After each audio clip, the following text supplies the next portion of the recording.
Če bi radi občudovali tako razstavo, ne potrebujete diplome iz umetnostne zgodovine, ampak potapljaško jeklenko in masko. Avstralski umetnik je namreč za razstavo svojih slik namesto belih sten galerije izbral pisane korale. Že od nekdaj so mu bile za navdih. It's amazing to see these prints that were inspired by the Great Barrier Reef brought back to where that inspiration came from. Na razstavo 50 km oddaljeno od obale se obiskovalci s čolnom vozijo poldrugo uro. Najbolj jih navdušijo pisane barve in prelivanje svetlobe pod vodno gladino. I thought that the colours of the actual images really complement the corals surrounding it. I thought it was quite a beautiful thing to see. It's something new to the landscape. You can have a look around.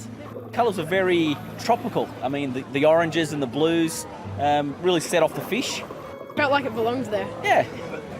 Razstava ne škodi koralam, saj je umetnik tesno sodeloval s strokovnjaki morskega parka Veliki koralni greben. Barve so v platno vtisnjene s posebno tehniko in premazane s plastjo aluminija. Poleg tega razstavo vsak večer pospravijo in jo naslednje jutro na novo postavijo.